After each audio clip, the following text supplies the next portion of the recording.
Bonsoir, chers téléspectateurs, mesdames et messieurs. Merci d'être au rendez-vous dans l'émission Le chrétien et la politique sur la JCTV, la chaîne que vous aimez très bien.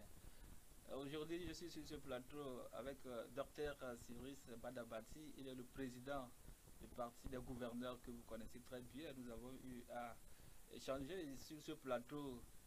Ça fait 1 ou 2 semaines, je crois. 2 semaines, ouais. Monsieur, docteur, excusez-moi, docteur Badabadi, soyez les bienvenus. Merci beaucoup.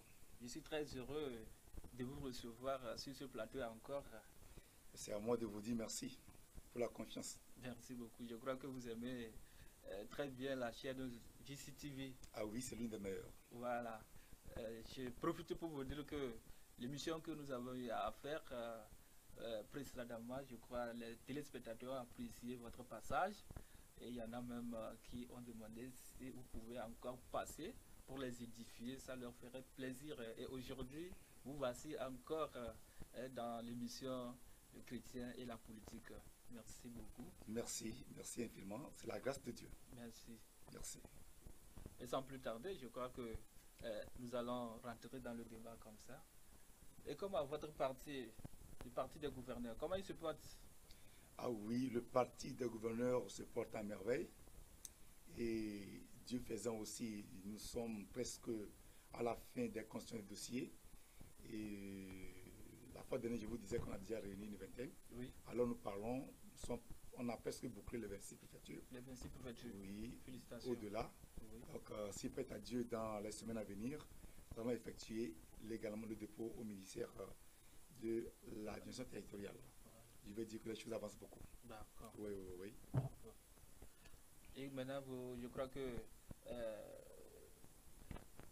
bientôt vous allez recevoir le récépissé et vous allez être sur le terrain comme vous le souhaitez. Bien sûr, oui. Bien sûr, oui. Je crois que la réception du récépissé, c'est ça qui va officialiser et qui permettra au parti de fonctionner comme il faut et légalement. Oui, donc voilà pourquoi j'ai dit les dépôts sont tellement importants. Et d'autant plus que c'est ce qu'il nous faut pour pouvoir mieux fonctionner sur le terrain. D'accord. Je crois que ces derniers moments, le parti des gouverneurs a organisé des rencontres. Non, en fait, vous savez, le parti des gouverneurs que nous sommes... Oui, à votre siège, je vais dire. À notre siège, oui. Nous nous retrouvons régulièrement pour échanger. Et ça, c'est des rencontres officieuses. Pour le moment, on n'a pas le pouvoir d'effectuer des rencontres officielles parce que on n'existe pas encore. Il faut exister à partir du moment où tu as le récépissé. Voilà pourquoi nos rencontres que nous effectuons ces temps-ci, c'est des rencontres de prise de contact, de voir comment vont les choses. Ça, c'est le bureau. C'est le bureau. Mais très bientôt, avec le récépissé, nous allons bondir sur le terrain. D'accord. Avec le récépissé, vous allez bondir sur le terrain. Tout à fait. Merci. Et nous allons aborder un thème. Oui. C'est un thème qui fait trait à la santé au Togo. Aujourd'hui, nous constatons vraiment un foisonnement des cliniques privées au Togo, surtout dans la ville de Lomé. Mais c'est un phénomène vraiment qui fait à dire vraiment soit les populations, ou soit les citoyens lambda, surtout en ville ici, à Lomé. Il se pose la question, mais aujourd'hui, pourquoi ce foisonnement des cliniques? Et on a tendance que ces cliniques appartiennent aux médecins, si je peux le dire. Certains infirmiers d'État, des gens qui travaillent dans les CHU, CHU Sylvanus Olympio, et quand vous allez CHU Campus, mais ils sont là-bas. Mais pourtant, ils créent des cliniques privées et ils dirigent des patients vers ces cliniques privées. Oui, que dit l'État, docteur? Vous êtes en tant qu'un homme politique. Mais que dit l'État à travers ou soit par rapport à ce fléau que nous rencontrons aujourd'hui? Non seulement le foisonnement de ces cliniques un peu partout, mais le prix est tellement très élevé. quand vous voyez le prix est tellement très élevé par rapport au CHU, c'est-à-dire au service étatique. Mais avoir le coût, hein, ou soit comment l'appelle-t-on, le panier du ménager. Mais que dit l'État, docteur?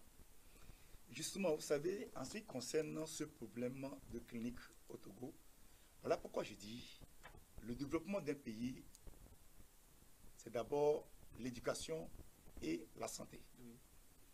Aujourd'hui, par exemple, l'État, le gouvernement n'a pas réglementé ce secteur. Les cliniques, ce sont les mêmes docteurs qui sont dans les hôpitaux d'État qui viennent créer ces cliniques. Voyez-vous, les mêmes docteurs. Vous allez voir qu'ils passent plus de temps dans leur clinique que, c'est-à-dire que dans les hôpitaux étatiques où ils sont engagés. Oui. L'État devait réglementer ce secteur. Tu es docteur si, soit tu es étatique, un docteur étatique, soit tu es un docteur privé. Un docteur privé ne peut pas quand même être étatique. Il faut quand même réglementer ce côté.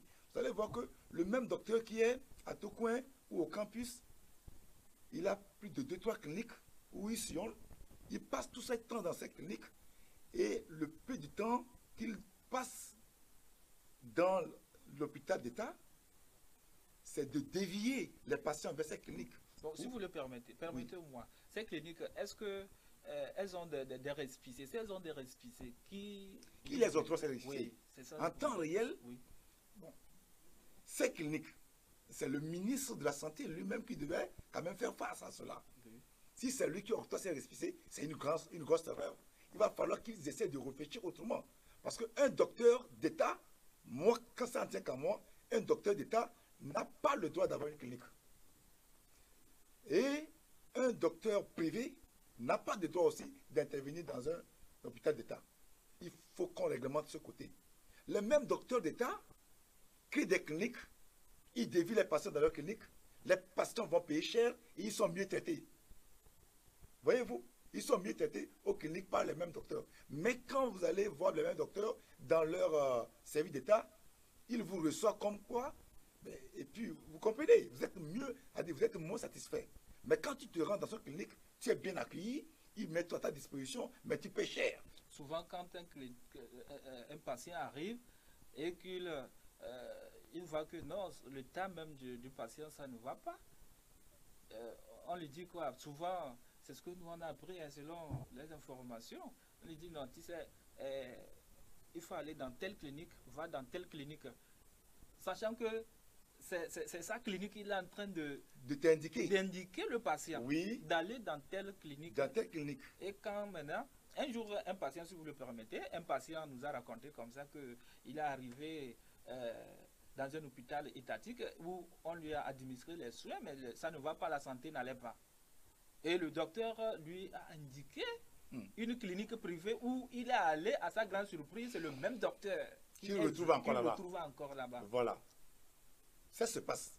C'est plein. Pourquoi? C'est parce que ces cliniques privées paient régulièrement leurs taxes à l'État qu'on leur permet de mettre en place ces cliniques, ou bien?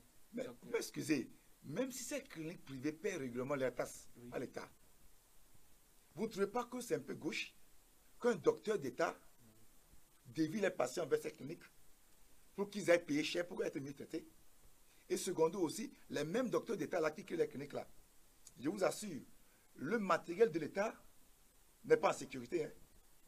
Le matériel d'État n'est pas en sécurité. Qu'est-ce qui prouve que les matériels d'État, les matériels que l'État achète pour mettre à leur disposition, ils ne les dévient pas aussi vers leur clinique? Qu'est-ce qui prouve? C'est pas en sécurité. Il les dévie comment? Mais excusez, je vous dis, qu'est-ce qui prouve que le matériel d'État mis à leur disposition, ces matériels ne sont pas déviés vers les cliniques? Mais tout est contrôlé. Mais par qui? Tout est contrôlé au niveau des hôpitaux. Par qui? Les mêmes docteurs qui sont les chefs de service, qui viennent les contrôler. C'est ça le problème. Le ministre de la Santé, c'est lui qui va quitter son poste pour les contrôler. Moi, je trouve que la meilleure des choses, c'est qu'il faut réglementer le secteur de la santé. Mais il y a des DG, bien sûr, qui qui gouvernent. Vous ces croyez dans ce hôpitaux pays qu'un DG étatiques. va se lever pour aller demander, faire le contrôle du matériel dans un hôpital, un DG? Non, il ne peut pas. Ils sont les mêmes presque. Est-ce que vous voyez? Ils sont presque les mêmes. Vous m'excusez beaucoup. Un docteur qui quitte tôt le matin, qui va dans son clinique, il reçoit les gens jusqu'à 9 heures. Et à partir de 10 heures, il est au service, au CHU, au campus. Il travaille jusqu'à 11 heures, il retourne à sa clinique. Il passe tout son temps là-bas. Sous contrôle de qui? Non, ce n'est pas possible. Moi, j'ai dit il faut que le ministre, il faut que le gouvernement essaye de réglementer ce secteur. Un docteur d'État n'a pas le droit d'avoir une clinique. Est-ce que bon, le gouvernement, soit le ministre en charge, ne sait pas que vraiment c'est des choses qui se passent au sein des hôpitaux étatiques? Est-ce qu'il ne sait pas? Mais le ministre en charge, c'est quoi? Aujourd'hui, prenons par exemple l'exemple du ministre en charge. C'est un docteur. Oui. C'est un professeur. Oui. Si on vous dit qu'il ne sait pas, c'est faux. Ils savent. Mais ils savent, mais qui va parler? Personne ne parle. Il ne sait pas par vous comme ça qu'on essaye de nous exprimer. Qui va oser parler? Même le chef d'État là-bas même, il le sait. Mais il va falloir des gens pour se plaindre avant de prendre les dispositions. Voilà pourquoi je dis, s'ils nous écoutent, il faut qu'ils comprennent que le secteur de la santé vraiment est mal géré. Les mêmes professeurs qui sont pour l'État ne doivent pas avoir de clinique. Ils vont faire le choix. Soit ils ont leur clinique, ils sont là-bas. Soit ils sont pour l'État, ils sont pour l'État. Et comme ça, l'État va essayer aussi de revoir les taxes des cliniques dans ce pays. Et puis essayer de réglementer. Vous m'excusez. Vous allez dans une clinique où, comment on appelle ça, ils ont de différents montants avant d'être pris en charge ou avant d'être...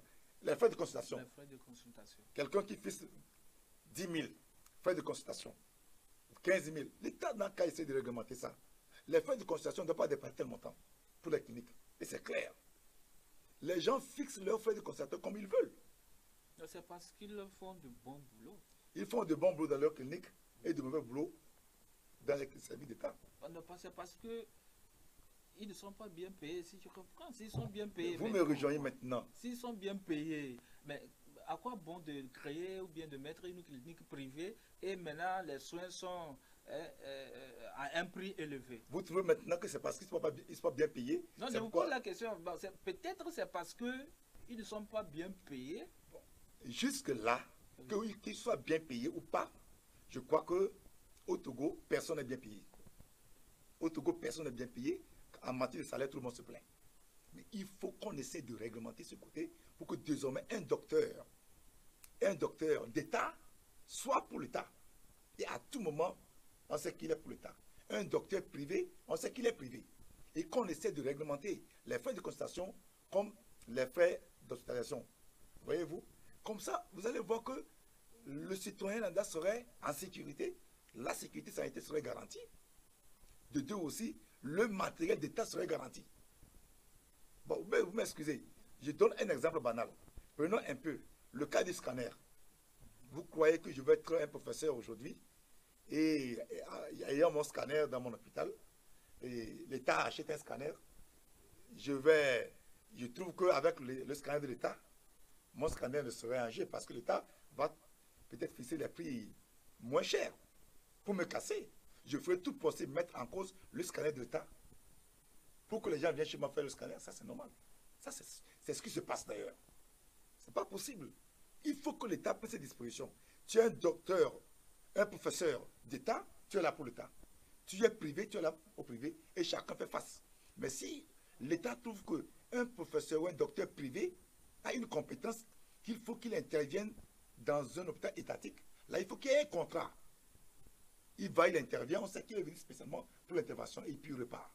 Même docteur ayant ses cliniques, je dis bien ses cliniques, hein, et en même temps intervenant dans les hôpitaux comme Motocoin et dans les hôpitaux étatiques, je dirais, ce n'est pas possible.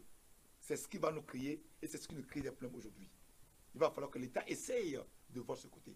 Un docteur d'État ne doit plus encore travailler dans une clinique. Est-ce que c'est parce que peut-être, bon, parmi eux, il y a des gens qui travaillent sous contrat? S'ils travaillent sous contrat, je crois qu'ils peuvent créer leur clinique privée où ils travaillent permanemment. Ils travaillent sous contrat, sous quelle compétence? Si l'État est incapable d'engager des personnes fiables pour son travail, mais c'est grave. s'il faut que l'État prenne des docteurs pour les faire travailler sous contrat, parce qu'ils sont compétents, n'est-ce pas? Oui. Pourquoi l'État ne peut pas former des docteurs compétents pour travailler et que les cliniques plutôt aient besoin de ces compétents dans leur clinique pour les aider? Et que c'est sur le terrain, quand il faut trouver des gens compétents, plus compétents que les docteurs étatiques. Voilà pourquoi je dis, il faut que l'État essaie de s'organiser bien, parce que la santé du Togolais est important, tellement important. Je vous dis, allez à Toko, vous allez voir. Ceux qui n'ont pas de moyens pour aller dans les cliniques sont à Toko, ils sont négligés. Le docteur vient, il le regarde, il dit, mais si toi tu étais dans telle clinique, on peut mieux t'aider. Hein. Va voir dans cette clinique ce qui va se passer, les montants, les frais. Par jour même, comment vous allez payer? Vous aurez les maux de tête. Voyez-vous? Or que l'État est un peu plus moins cher. Et les mêmes docteurs là-bas négligent ces patients parce qu'ils ne sont pas dans leur clinique. Il faut que l'État essaie de prendre ces dispositions pour qu'un professeur d'État qui soit là pour l'État, un docteur privé est là pour le privé. Et chacun sait, chacun sait les taxes, les docteurs privés savent très bien les taxes du privé, ce qui leur revient, et ils vont faire face. Et puis l'État va essayer de réglementer cette histoire de frais de consultation, frais d'observation. Il y a ici à le mettre des cliniques même, où même par jour, tu paies plus de 15 000 par jour. Parce que tu trouves qu'ils sont meilleurs. Ce n'est pas possible. Voilà pourquoi je dis, il va falloir que l'État essaye de réglementer ce terrain pour aider le Togolais. Oui, si vous parlez de la réglementation, ben, en quoi faites-vous allusion? Qu'est-ce que l'État doit faire concrètement? Il faut faire sortir un test. Il faut des tests pour pouvoir réglementer ce secteur, ou bien l'État va fermer ces cliniques privées. Tout d'abord, les Parce cliniques... que ces cliniques privées aujourd'hui, bien sûr, qui sont sur le terrain, il y en a qui font déjà 30 ans, 20 ans, 15 ans. Illégalement, s'ils n'ont pas le récépissé. Mais si elles n'ont pas de récépissé, je crois qu'elles ne peuvent pas exister. Si elles existent parce qu'elles ont des récépissés et elles font maintenant de l'argent à l'État parce qu'elles paient des taxes. Voilà pourquoi je dis, l'État, si c'est l'État qui les livre les récépissés, oui, alors c'est l'État qui encourage ces bêtises. Si c'est l'État qui les livre ces récépissés, alors c'est l'État qui encourage ces bêtises.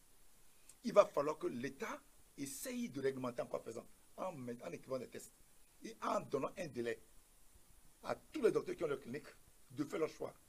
Soit ils sont pour leur clinique, soit ils sont pour l'État. S'ils sont pour l'État, alors les cliniques seront fermées. S'ils sont pour les cliniques, alors au niveau de l'État, directement, on les exclut au niveau de l'État pour que chacun puisse travailler sur son terrain. Ils vont faire le choix. Et il va falloir qu'ils essaient de revoir, de réglementer les tasses des cliniques. Il ne faut pas que quelqu'un quitte pour aller créer sa clinique et être libre de faire ce qu'il veut. Dans cette clinique, bien qu'il paie les taxes, il faut que l'État ait les yeux pour voir comment est-ce que les malades sont traités, comment est-ce que les malades payent les taxes. Tout ça, l'État doit vérifier tout ça là, pour ne pas exagérer. Là, vous allez voir que le Togolais Landat serait surtout, c'est-à-dire très fier, et la santé du Togolais serait garantie. Sinon, avec ce qui fait de clinique et d'hôpital étatique, vraiment, c'est une casse-tête. Mais est-ce qu'il n'y a pas certaines personnes de haut rang qui se font soigner dans ces cliniques? Ah oui, pourquoi pas? Il y a des personnes de haut rang qui se traitent dans ces cliniques, mais ils vont faire quoi? Si le terrain là n'est pas réglementé, ce n'est pas parce que je suis un général là, ou je suis un ministre ou un DG que je vais aller dans une clinique faire du bruit. Il va falloir vraiment que le gouvernement essaye de réglementer le terrain et comme ça, vous allez voir que quand quelqu'un va vouloir violer, on le sanctionne. S'il n'y a rien écrit, si l'Assemblée, le Parlement n'a rien voté, n'a voté aucune loi concernant ça, ces personnes, ces avocats qui vont se faire soigner, vont faire quoi? Ils ne pourront rien faire. Vous oubliez que nous sommes dans un pays de droit. Bien sûr. Ah ouais. Je crois que ce phénomène n'existe pas seulement au Togo. Nous avons vu ailleurs, il y a certaines personnalités qui se font soigner dans les cliniques. Ça, c'est encouragé. Et ces personnes, bien sûr, laissent les hôpitaux étatiques où au moins, elle devait au moins aller et donner au moins un bel exemple aux citoyens lambda que nous avons hein, de bons ou bien de beaux hôpitaux étatiques et les meilleurs soins se font ici. Mais plutôt, bon, c'est dans les cliniques, bien sûr, qu'on trouve de bons soins. Laissez-moi vous dire quelque chose. Et donc, la plupart de ces ministres-là que vous avez ici au Togo, là, il dit bien la plupart de ces ministres que vous avez ici au Togo, oui. combien de ministres se font traiter à l'hôpital Togo ou au campus? C'est dans les cliniques. C'est dans les cliniques parce que les mêmes docteurs là, voilà pourquoi je dis, hein, laissez-moi vous dire quelque chose. Cette histoire-là, c'est tout un moteur. C'est nos mêmes autorités qui encouragent ces bêtises. La plupart des cliniques au Togo ils traitent plutôt ces grandes personnalités dont nous disons aujourd'hui, les ministres, les DG, etc., parce qu'ils ont des moyens. Et ils vont là-bas, ils se sentent mieux traités. Vous croyez qu'un ministre peut être hospitalisé à tout coin? Pourquoi pas? À tout coin? Non, pourquoi pas? Peut-être que pourquoi pas? Je n'ai pas encore vu. Mais la plupart des ministres que moi je connais là, c'est dans les cliniques qui vont se faire traiter. Parce qu'ils trouvent meilleur ces cliniques. Un ministre allé à tout coin se fait traiter. Et se fait hospitaliser à tout coin. Non. Faites vos enquêtes. C'est encourager ces docteurs dans leurs bêtises. Voilà pourquoi il dit l'État est complice de ce qui se passe aujourd'hui. Sinon, pourquoi on n'est pas réglementé? C'est simple. Un docteur d'État qui passe un peu de son temps dans son service étatique, et il passe la plupart du temps dans sa clinique pour recevoir des malades, parce que c'est là-bas qu'il gagne. C'est pas possible. Oui, c'est ce que j'ai dit, bien sûr, est plus haut, c'est parce qu'il paie des taxes, et ces taxes servent bien sûr au développement du pays. Il paie des taxes, c'est pourquoi il vient pénaliser. Il paie des taxes, c'est pourquoi il porte double casquette, le privé et l'officiel. Non, c'est pas logique. Vous voyez, c'est accumulation de fonctions. C'est l'accumulation de fonctions. Il n'a qu'à faire le choix. Soit vous avez une clinique, vous êtes un docteur qui a son clinique tranquillement, sa clinique tranquillement. Soit vous êtes un docteur d'État, vous êtes pour l'État. Si un docteur privé a sollicité un docteur d'État pour intervenir, il faut qu'il y ait un contrat. Il faut qu'il y ait une autorisation officielle. Ainsi, vice-versa. Et chacun aura respecté son prochain. Mais je trouve ça tellement malhonnête que les mêmes docteurs, l'exemple que vous avez donné tout à l'heure, un malade qui va et puis le docteur lui dit, bon, tu sais, va dans ta clinique là-bas, il peut mieux te soigner. Le malade se prépare, il va, il retrouve le même docteur. Et qui change de version de langage. Il dit, bon, maintenant c'est bien, on va voir ce qu'on peut faire. Donc quand il était à l'hôpital étatique, c'était pas bien. Maintenant qu'il est dans sa clinique, c'est bien. Donc essayons de revoir ça. Les Togolais souffrent dans ce pays. Je vous assure, les Togolais souffrent. Moi, j'ai dit qu'il a fallu un corona pour que l'hôpital de Kégué soit arrangé. Vous savez très bien dans quel état l'hôpital a été avant corona. Voyez-vous, laissez-moi vous dire quelque chose. L'autorité togolaise blague trop avec la santé du Togolais. Sincèrement. Blague trop avec la santé du Togolais. Il faut que l'autorité, notre gouvernement essaie de revoir les taxes de la santé. Hein? Essaie de voir les cas sociaux. Les cliniques là aussi traitent les cas sociaux. Non, je ne crois pas. Va prendre un accidenté inconnu, amène dans une clinique. Il va mourir, il va moisir là-bas. Il faut que l'État essaie de revoir tout ça là. Je vous fais comprendre que si vous voyez une autorité, un membre du gouvernement à tout coin, peut-être c'est la morgue. Oui. Si quand il s'agit de la morgue, c'est un dépotoir, tout le monde peut aller là-bas rester. Même malade à tout coin, tu ne le verras pas. C'est là dans les cliniques. Si tu le vois à tout coin là-dedans, il est mort la main pour le déposer. C'est ça. Moi, je vous dis une vérité. Vérifiez. Même à la morgue aussi, ils ont des choix de casier. Hein. Ne crois pas qu'on va le mettre là où on met des autres. Parce qu'ils sont exceptionnels. Mais je vous en prie, après tout, on est tous des Togolais. On est tous des Togolais. Et personne n'est au-dessus de la loi. Il ne faut pas qu'on encourage ces bêtises. Ah oui. Bon, aujourd'hui, si l'État fait sortir un test ou sortir une loi pour fermer ces cliniques, mais que va devenir ces citoyens qui se faisaient soigner là-bas très bien? L'État peut faire sortir des textes pas pour fermer cette clinique, donner un délai aux docteurs qui sont à la fois étatiques et à la fois dans le privé de faire le choix. Et ceux qui vont faire leur choix d'être complètement privés seront privés. Ceux qui vont faire leur choix d'être d'État vont être pour l'État. Mais l'État, toutefois, en améliorant et encourager ces docteurs qui vont choisir être étatiques. Leur salaire, les risques, tout ça là, s'ils sont bien traités, je ne crois pas qu'ils vont encore les des cliniques. Non. Mais ceux qui vont là-bas se faire soigner vont comprendre que maintenant, nos hôpitaux ont pris des dispositions. Quand on va dans un hôpital étatique, on est bien traité. S'ils sont bien traités dans les hôpitaux étatiques, qui va encore aller dans les cliniques? Non, personne. Il faut renforcer le matériel des hôpitaux étatiques, renforcer la compétence de ces docteurs pour encourager à ce que les patients aient confiance en leurs docteurs et en leurs hôpitaux pour ne pas se replier vers les cliniques. Le Togolais veut être mieux soigné. Nos mêmes docteurs qui sont dans les cliniques soignent mieux dans les cliniques, mais quand tu vas dans les hôpitaux étatiques, quand vous les trouvez là-bas, ils ne vous reçoivent pas comme si c'était dans les cliniques. C'est parce qu'ils ne se sentent pas à l'aise. Mais dans leur clinique, ils se sentent à l'aise parce que là-bas, ils ont leur profit. Voilà pourquoi il dit qu'il faut que l'État prenne ses dispositions. C'est tellement important. Bon, bien sûr, comme ailleurs, il y a aussi la fuite même de cerveau parce que les gens travaillent ou bien, bon, ils apportent leurs compétences au niveau des hôpitaux étatiques, mais ce qu'ils devaient recevoir comme salaire, ce n'est pas ça.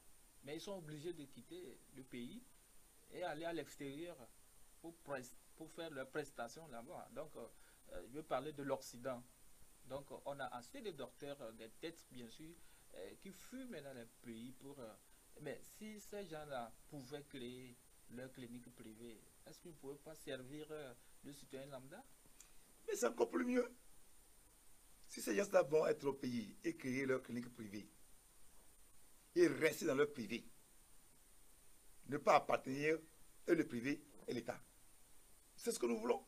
Ce que nous refusons aujourd'hui, les mêmes docteurs qui sont dans les hôpitaux étatiques, c'est les mêmes docteurs qu'on retrouve encore dans les cliniques. C'est ce que nous refusons. On n'est pas contre les cliniques. Maintenant, quand tu as le privé, il faut que l'État, maintenant, à son tour, essaie de réglementer les privés. Oui, c'est parce que ceux qui ont créé ces cliniques privées, ils ne peuvent pas, c'est-à-dire ils travaillent bien sûr dans les hôpitaux étatiques et ils ont leur clinique privée, donc ils ne peuvent pas aller faire leurs prestations en Occident. On a vu des gens bien sûr que l'État a engagé, et mais par après ils ont dîné.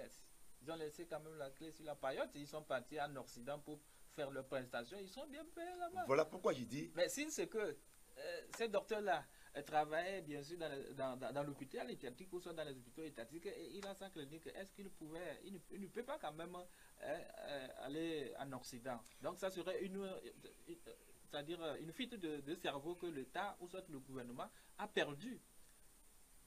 Voilà pourquoi j'ai dit que l'État, en réglementant ce secteur, doit encourager les docteurs d'État, en quoi faisant, leur payer bien. Du point où vraiment, s'ils sont pour l'État, qu'ils ne se plaignent pas. Il faut qu'ils soient bien payés, qu'ils soient à la hauteur du service qu'ils rendent. Il faut qu'ils soient bien payés. Je ne crois pas que si un docteur est bien payé, il va envier celui de la clinique. Non, il s'en fichait pas mal.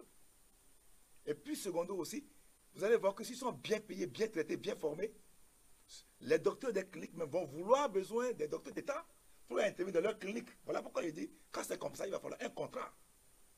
Parce qu'on sait que les docteurs d'État sont bien payés et ils sont à la hauteur de leur tâche. Est-ce que vous voyez? Mais un docteur qui est mal payé, on dit ferme ta clinique et soit pour l'État. Je veux dire, mais je préfère quitter l'État avant ma clinique. Et puis, secondo aussi, quand ils vont vouloir miser sur leur clinique, il faut que les tests soient clairs. Les docteurs qui ont leur clinique, voilà leurs tests qu'ils doivent respecter. Voilà. Personne ne serait dans son coin et faire ce qu'il veut. Les frais, comment on appelle ça, de consultation, il faut avoir un taux.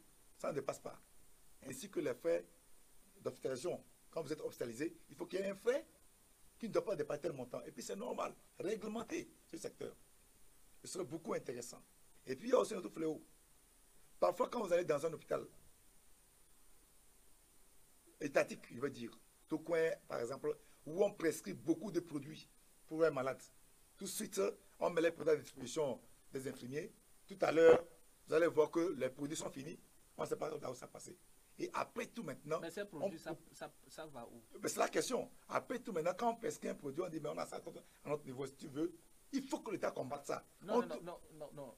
Ces produits, ça veut dire que c'est les mêmes personnes qui prennent ces produits qui détournent ces produits. Et détournent ces produits Bien sûr. vers leur clinique privée. Je ne parle pas de ce côté, je ne parle pas des cliniques privées. Je parle des infirmiers qui traitent les malades dans les hôpitaux. Un infirmier ou un malade qui est malade, gravement malade. Oui. On prescrit de n'importe quoi, des compresses, des seringues, des gants, tout ça là. En un rien de temps, tout est vidé. Mais le malade ne peut pas demander ça va où. Ce que j'ai payé là, c'est ça. Tout à l'heure, ça s'est passé. Mais si ça disparaît, ça va où? Mais la question revient. Demain, on te prescrit la même chose, on dit que c'est fini. Hein. Il faut. Mais on a notre niveau. Si tu veux, on peut. Et puis on te revend le même matériel. Ça se passe dans les hôpitaux aujourd'hui. Voilà pourquoi j'ai dit non seulement. C'est dans les hôpitaux que ça se vend. C'est les mêmes médecins, les mêmes infirmiers qui revendent ça aux patients. Les gants, par exemple, les seringues, par exemple, on dit, c'est pressé, hein, on n'a que seringue. Donc, on peut te servir en espérant que tu viennes payer l'argent. Et tu es dans l'obligation d'accepter. Après tout, on dit, bon, la seringue, vous m'avez servi là, c'est combien? On dit, c'est tel montant. Et ils les vendent, c'est tel montant. Tu payes ou pas, tu vas payer. On va dire, oui, ils vont te dire que c'est pour un malade qu'on a payé pour te soigner. Donc, il faut que tu payes rapidement. Comme c'était urgent, c'était pressé, il faut qu'on corrige ça, quoi. Il faut cette correction. Hein? Et puis sanctionner les gens qui font ça. Les sanctionner fort. C'est tellement important. Mais comment faire pour les dénicher? Quel est le rôle, le devoir des majors, des surveillants des hôpitaux? Mais il faut les former. Est-ce qu'ils ne sont pas complices? Mais voilà pourquoi la corruption est partout. Vous voyez, il va falloir vraiment, quand ces majors-là, on les prend aussi dans la corruption, il faut qu'on les sanctionne dur. Vous allez voir que les choses vont se corriger. Les choses vont se corriger. Mais parfois, le malade arrive, on dit les lits sont pleins, il faut négocier pour avoir un lit. Ah oui, il faut négocier pour avoir un lit parce que vraiment, sinon vous vous couchez par terre. Hein. Non, c'est pour aller louer quelque part, amener. Louer quelque part où? Peut-être.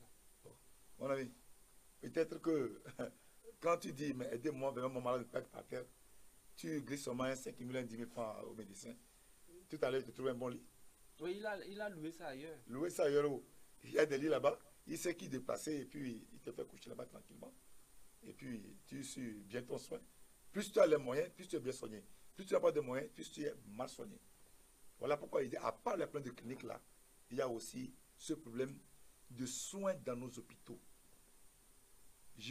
J'encourage beaucoup parce qu'être médecin, ce n'est pas facile. Mais quand on exagère, ce n'est pas du tout bien. Ce n'est pas du tout intéressant. Voilà pourquoi je demande qu'il faut que l'État essaie de réglementer le secteur de la santé pour que désormais, que l'œil de l'État soit dans tout ce que font les médecins dans les hôpitaux. Mais qu'est-ce que l'État doit faire concrètement? L'État peut mettre en place, oui. L'État peut mettre en place des équipes de surveillance, des enquêtes dans les hôpitaux qui vont passer périodiquement, interroger les malades pour voir comment ils sont traités. Les malades vont parler, parfois même surprendre certains comportements. L'État est capable de mettre des inspecteurs pour inspecter les hôpitaux. Oui, pour voir ce qui se passe. L'État peut le faire. Est-ce qu'il n'y a pas des inspecteurs? Bon, je n'ai jamais croisé quand même. Au Togo, tu as vu un inspecteur de santé. Bon, ça, je n'ai pas encore vu. S'il y a des inspecteurs, ils font quoi? Et les mêmes problèmes se répètent. Voilà. D'accord. Bon, je crois que le problème de santé, ça concerne tout le monde. Nul n'est épargné. Et si tu es malade, tu as besoin de faire soigner convenablement. Et le citoyen lambda, quand il est malade, vu le taux, soit le prix de vie aujourd'hui est tellement élevé à tel point qu'on se dirige vers les hôpitaux étatiques. Donc, je crois qu'aujourd'hui, le message est parti. L'État doit prendre ses responsabilités pour pouvoir réglementer ce secteur. Et surtout aussi, les cliniques. Les cliniques qui n'ont pas leur récépissé, il va falloir que l'État, parce que les cliniques qui n'ont pas de récépissé, ceux qui consultent des secours, quoi, je ne sais pas comment ils appellent ça. Oui, C'est un risque. oui, je devrais venir bien sûr à ce sujet. C'est un risque. Oui, il y a un jour, quelqu'un bien sûr nous a raconté cette anecdote qu'il y a une dame qui a créé une clinique dans leur quartier et quand elle voit les agents de OTR arriver, Elle ferme. Elle ferme, elle enlève la plaque, l'enseigne. Elle fait rentrer et quand cela part maintenant, elle fait sortir ça. Vous voyez? Donc, ces cliniques aujourd'hui, je crois que l'État quand même doit veiller à ce que ces cliniques-là, bien sûr, puissent avoir des récépissés. C'est important. Non seulement avoir des récépissés, il faut d'abord essayer de juger la compétence de celui qui veut créer une clinique. Pour voir si la personne a la hauteur avant de l'autoriser. C'est ça. Quelqu'un qui est allé faire une formation sur le terrain, il sait comment injecter, et il connaît des produits, il va faire asseoir, il crée une clinique. Et puis il se fait de l'argent. Ça devient un danger public. Voilà pourquoi il dit vraiment la santé du Togolais est en danger à partir du moment où ce terrain de santé n'est pas réglementé et que chacun fait ce qu'il veut. Il faut que l'État essaye de revoir tout ça là. Quand on prend quelqu'un qui crée une clinique sans récépissé, on le sanctionne très fort. Non seulement la récépissé, la compétence. Avant d'avoir le récépissé, il faut qu'on juge la compétence d'abord. Oui, il y a des conditions. Il faut qu'on juge la compétence d'abord. Mais du moment où la personne n'a pas la compétence, je crois bien, nous allons quand même, c'est notre deuxième thème, la corruption, mais si la personne, bien sûr, c'est que non, bon, elle a, comme le dit souvent, j'ai un bras droit, ou bien un bras long, voilà. Donc je veux passer par tel pour qu'on puisse me faire les dossiers, et avec ça j'ai mon récépissé. Où est le problème? Voilà pourquoi je dis, il va falloir la rigueur du ministre lui-même sur ce terrain sanitaire. Le ministre lui-même doit prendre, c'est-à-dire cette décision de contrôler et les docteurs, et les infirmiers, et les cliniques privées qui poussent dans des coins. Aujourd'hui, vous allez voir que les gens font face aux églises, que les églises poussent partout, et les cliniques qui poussent partout, dont nous doutons la compétence de ces docteurs, de ces infirmiers. Qu'est-ce qu'on dit de ça? Mais c'est la santé du Togolais qui est en danger. Qui est en danger. Hein? Et puis on n'a jamais porté plainte contre un médecin pour dire que parfois la plupart de ceux qui meurent, parfois c'est les erreurs des médecins. Mais on n'en parle pas de ça. Oui. Mais et puis quand ils remarquent que l'erreur a été commise par leur confrère, c'est ce qui a fait que le patient est mort, on ne te le dira pas. Ils gèrent ça entre eux. Donc il y a des tests, la famille peut porter plainte. Les tests sont où? Bien sûr, les tests sont enseignés par qui? Les Togolais ne sont même pas... Non, la justice le reconnaît. Mais avant d'être informé, avant de savoir que le décès de ton patient, c'est suite à l'erreur du docteur, n'est-ce pas un docteur qui va te le dire? Bien sûr. Et si j'ai ça entre eux sans te le dire, tu vas croire que c'est la maladie qui a emporté ton patient. Tu vas aller porter plainte contre qui? C'est ça.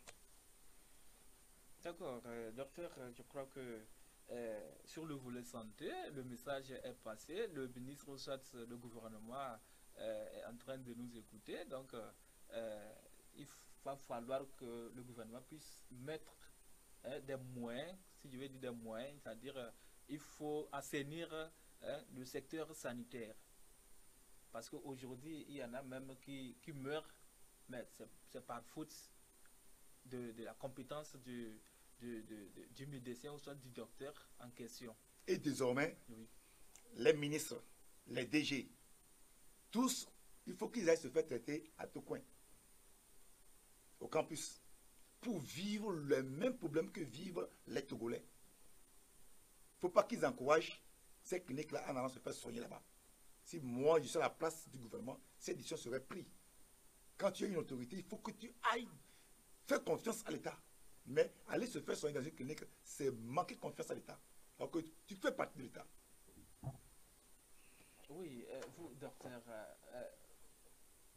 vous faites soigner ou dans une clinique privée ou dans un hôpital étatique? Heureusement que Dieu m'a béni tellement que je tombe pas malade comme ça. Hein.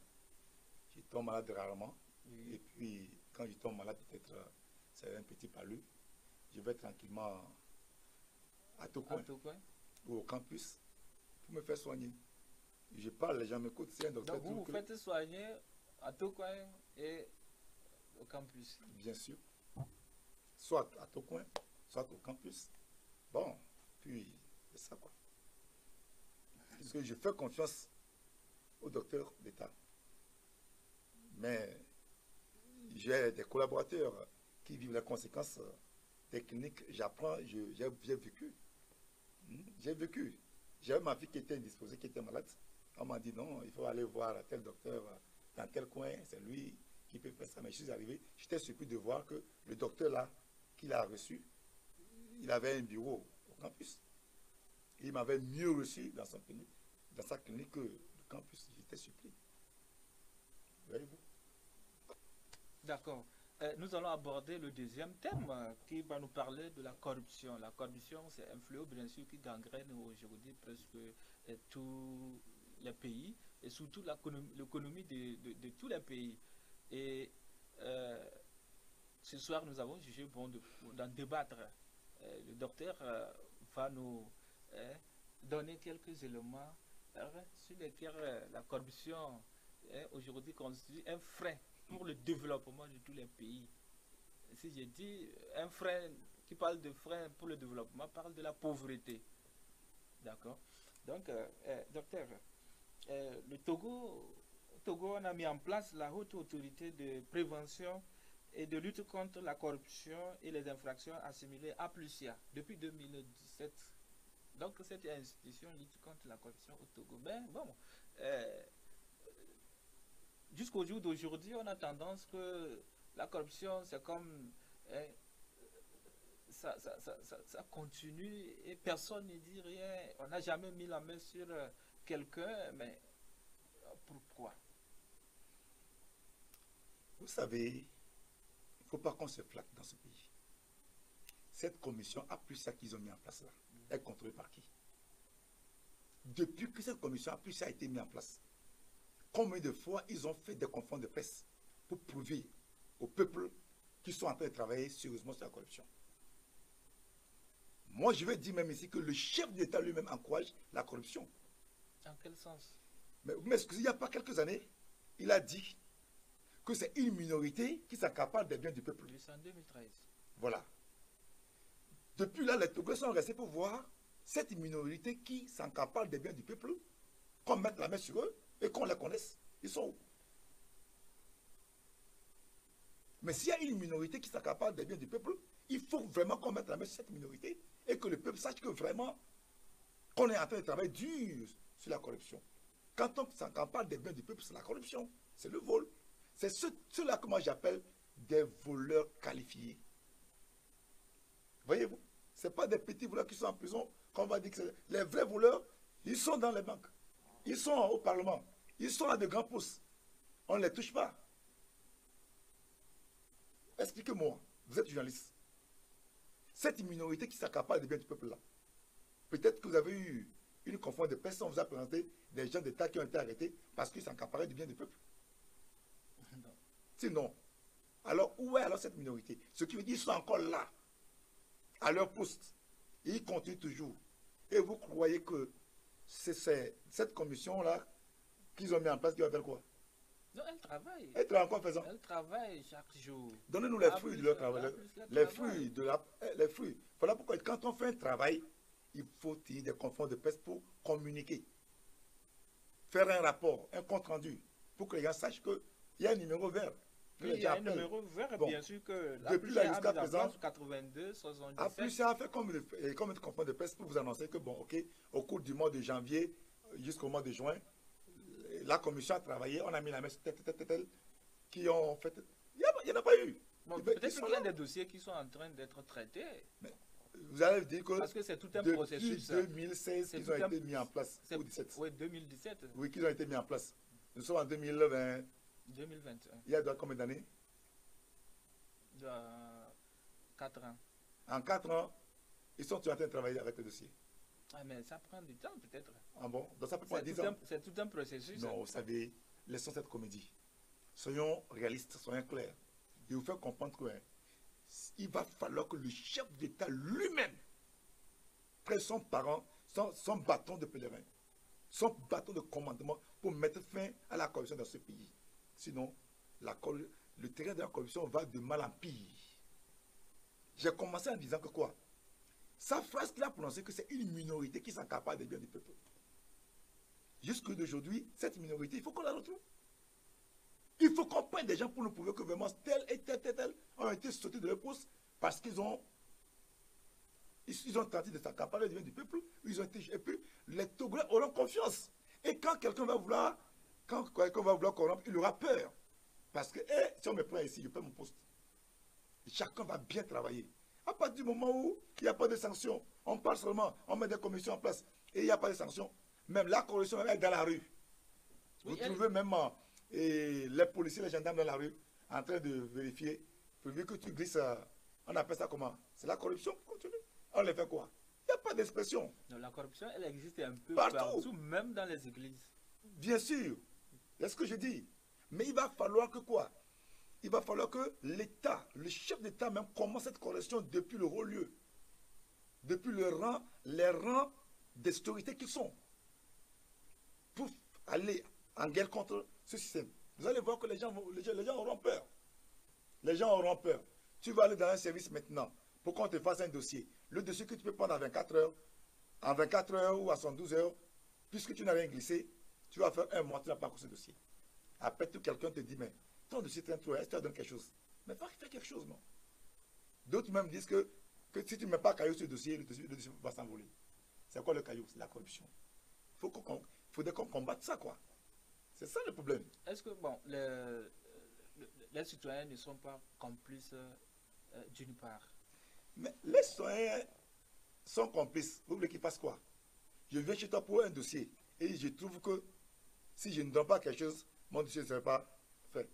Et je n'aime pas me plaindre. Oui, mais parce qu'il y a un numéro, le 82-77, il faut appeler quand quelqu'un, bien sûr, te dit cela. Il faut mettre une pierre sur l'enveloppe, mais rapidement, vous appelez sur le numéro et vous allez dénoncer la personne.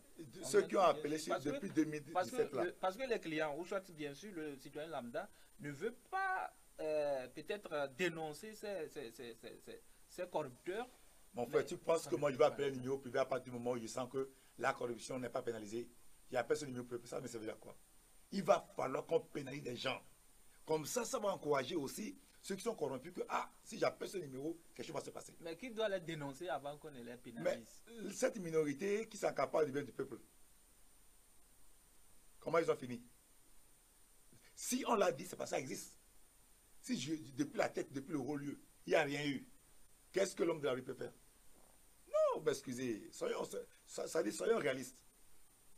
Depuis le haut lieu, il va falloir que des dispositions soient prises.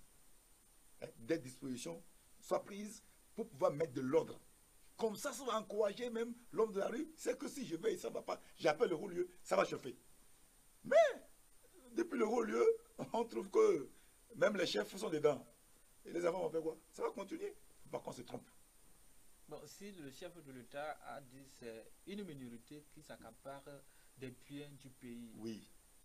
Est-ce qu'il n'a pas eu le courage, c'est-à-dire le courage qu'il a eu, est-ce qu'il n'a pas à féliciter? Le courage qu'il a eu, je l'ai félicité. Ça, c'est tellement courageux. Maintenant, nous voulons les preuves. Pas des sanctions. Peut-être que ça vient.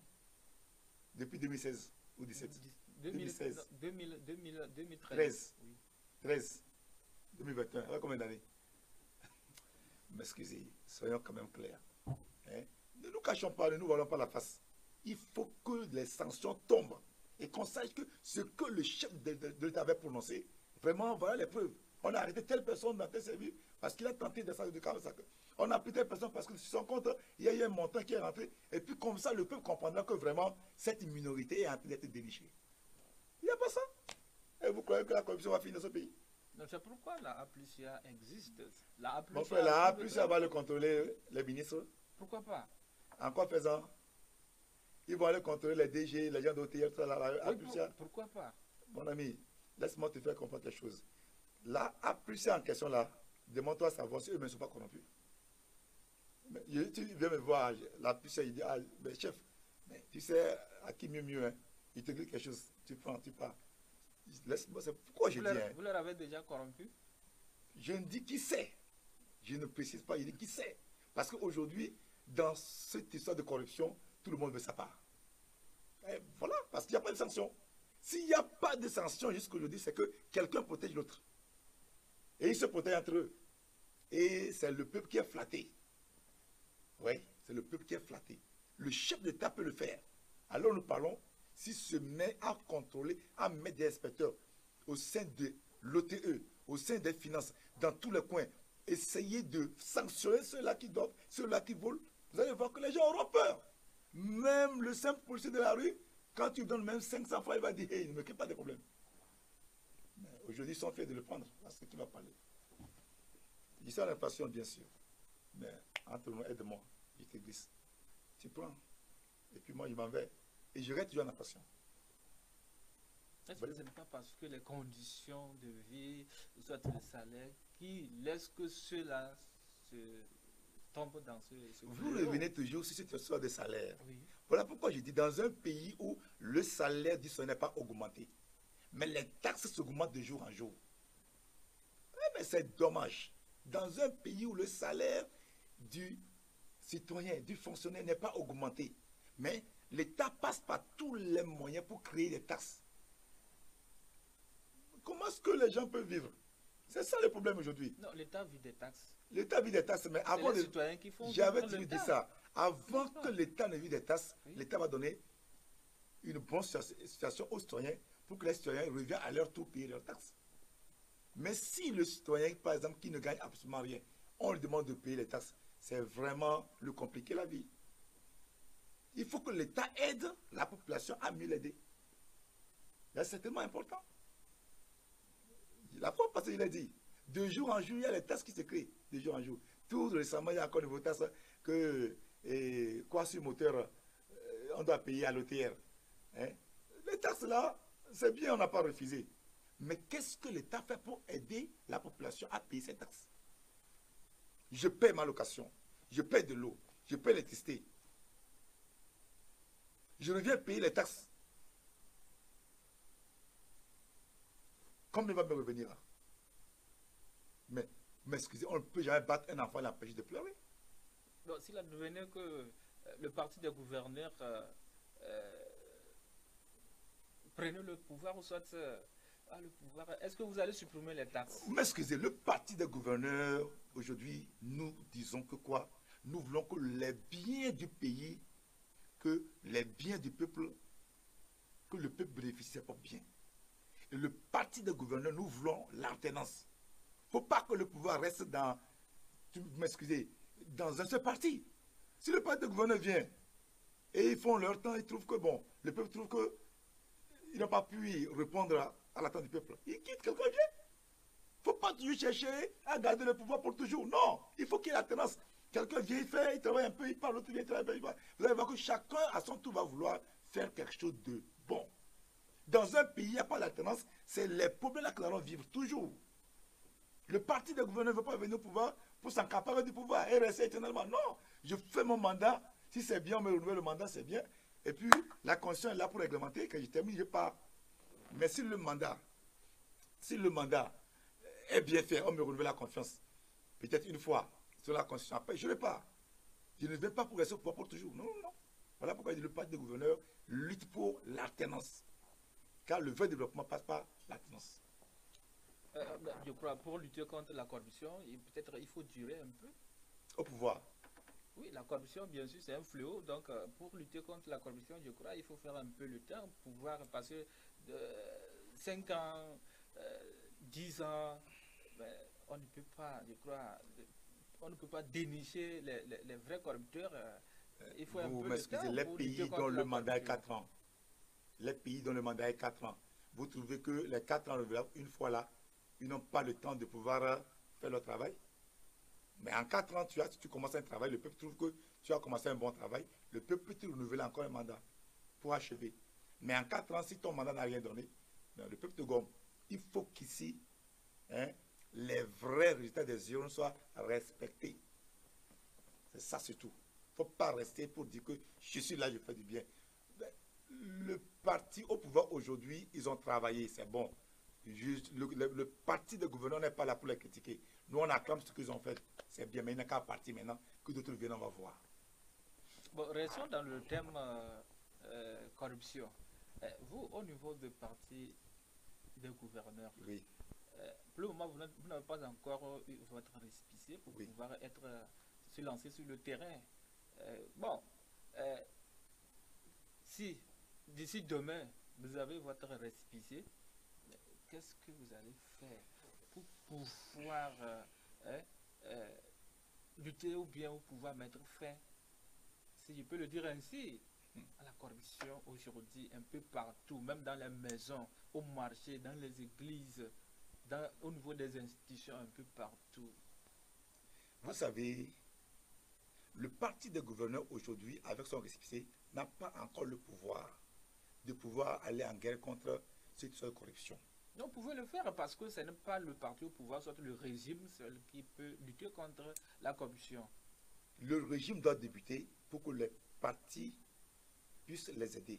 Mais à partir du moment où le régime même ne lance pas un système de lutte contre, un vrai système de lutte contre la corruption, vous allez voir que n'importe quel parti politique peut se mettre à lutter contre la corruption, ça ne va rien donner. Ça ne va rien donner. Tu ne peux jamais rentrer dans la maison d'un roi si on ne trouve pas la porte. Il faut que la porte s'ouvre d'abord avant que tu ne rentres. Voilà pourquoi je dis, même laissez-moi vous dire que j'ai été appelé de partout, puis dit, mais docteur Cyrus, avec les émissions là que tu fais à l'école là, est-ce que tu trouves que le TAF peut accepter vous donner facilement le récépissé? Mais non, moi, je compte sur la charte. Parce que la charte est claire. Si je remplis bien les conditions de la charte et que je n'ai pas mon récépissé, alors je crierai très haut.